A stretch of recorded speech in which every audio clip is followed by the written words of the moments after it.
বাড়িতে তেমন কিছু উপকরণ না থাকলে একদম ঘরোয়া উপকরণে টকজলদি একটা স্ন্যাক্স রেসিপি আজকে আমি আপনাদের জন্য নিয়ে এসেছি। বাড়িতে হঠাৎ অতিথি আসলেও আপনারা মাত্র 10 মিনিটে এটি তৈরি করতে পারেন। এটি যেমন টেস্টি হয় তেমন হয়ও খুবই মজমজে। বাই দ্য ওয়ে, আমি আপনাদের সকলকে আমার চ্যানেলে স্বাগত। এটি তৈরি করার জন্য আমি 1 কাপ টক দই নিয়ে নিয়েছি, আর ওই কাপেরই হাফ কাপ জল দিয়ে নিচ্ছি। এবার এটাকে খুব ভালোভাবে ব্লেন্ড করে নেব। আমি এখানে এরকমভাবে একটা ব্লেন্ডার দিয়ে ব্লেন্ড করছি। আপনারা চাইলে হাত দিয়ে বা কাঁটা চামচ দিয়েও ব্লেন্ড করতে পারেন। এমনভাবে ব্লেন্ড করতে হবে যাতে কোনো রকম লাম্পস না থাকে। দেখুন, আমি খুব ভালোভাবে ব্লেন্ড করে নিয়েছি যাতে কোনো রকম লাম্পস না থাকে। এবার এতে আমি একটু একটু করে চালের গুঁড়ি অ্যাড করব আর এর সাথে মেশাতে থাকবো। তবে মেশানোর সময় খেয়াল রাখতে হবে ব্যাটারটা একদিকে ডাইরেকশনে ঘোরাতে হবে। দেখুন, আমি একদিকে ডাইরেকশনে ঘোরাচ্ছি এবং খুব ভালোভাবে মেশাতে থাকছি। এইভাবে আমি অল্প অল্প করে চালের গুঁড়ো অ্যাড করব এবং এই দইয়ের মিশ্রণে মেশাতে থাকব। খুব সহজে মাত্র 2টি উপকরণ দিয়ে এই রেসিপিটি তৈরি হয়ে যায়। এটা সন্ধেবেলা চায়ের সাথেও দুর্দান্ত লাগবে, এমনকি যে কোনো বর্ষার দিনেও খুবই সুস্বাদু লাগবে। বাড়িতে কোনো কিছু না থাকলে হঠাৎ গেস্ট আসলে আপনারা এই রেসিপিটি অবশ্যই তাদেরকে বানিয়ে দিতে পারেন স্ন্যাক্সে, আর এটা খুব হেলদিও হয়। দেখুন, এইভাবে আমি খুব ভালোভাবে মিশাচ্ছি।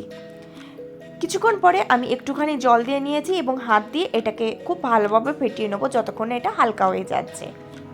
দেখুন, এইভাবে আমি খুব ভালোভাবে ফেটিয়ে নিয়েছি। এতে কোনো রকমভাবে লাম্পস নেই এবং এটা যথেষ্ট ফুলে উঠেছে এবং যথেষ্ট সুন্দরভাবে হালকা হয়ে গেছে। আপনারা টেক্সচারটা দেখলেই বুঝতে পারবেন এটা কত সুন্দর ফুলেছে এবং কত সুন্দর হালকা হয়েছে। আমার চ্যানেলে আরও অনেক নিত্য নতুন স্ন্যাক্স রেসিপি রয়েছে, আপনারা চাইলে সেই ভিডিওগুলো দেখতে পারেন। তার লিঙ্ক আমি ডেসক্রিপশনে দিয়ে দেবো। সামনেই জামাই ষষ্ঠী উপলক্ষে আমার চ্যানেলে বিভিন্ন রেসিপি রয়েছে, আপনারা চাইলে সেই ভিডিওগুলো দেখতে পারেন। দেখুন, এইভাবে আমি খুব সুন্দরভাবে মিক্সারটাকে তৈরি করে নিয়েছি। এবার এতে আমি অ্যাড করে দিচ্ছি কিছুটা পরিমাণে চপড করে রাখা কাঁচা লঙ্কা।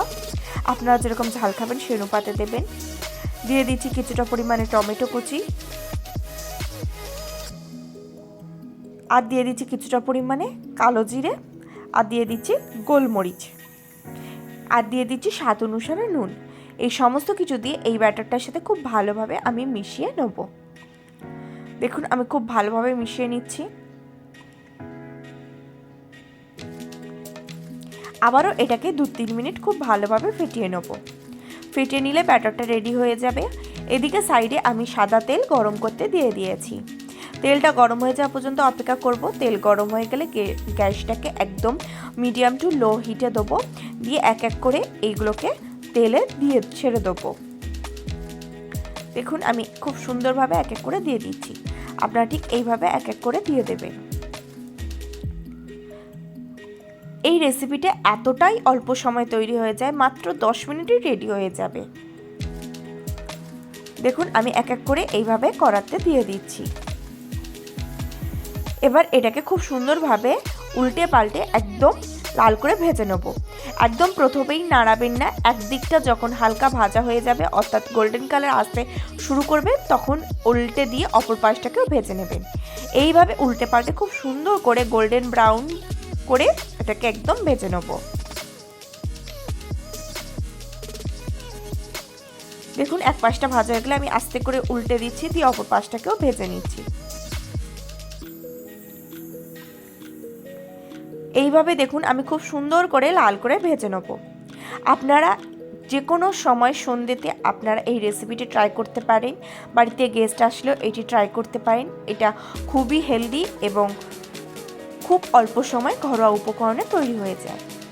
দেখুন, এইভাবে আমি খুব সুন্দর করে গোল্ডেন ব্রাউন করে ভেজে নিয়েছি। ঠিক এইভাবে গোল্ডেন ব্রাউন করে ভাজতে হবে। এবার এটাকে আমি এক্সট্রা অয়েলটাকে ভালোভাবে তেলটাকে ছাড়িয়ে নেব।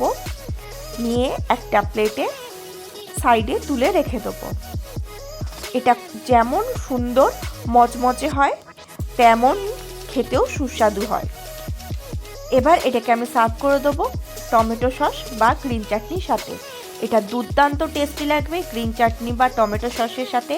চায়ের সাথে আপনাদের যদি এরকম একটা স্ন্যাক্স থাকে তাহলে তো কোনো কথাই হবে না। ছোট থেকে বড় সকলে খেতে খুবই পছন্দ করবে। যে কোনো নিরামিষ দিনেও আপনারা এটা ইজিলি ট্রাই করতে পারেন।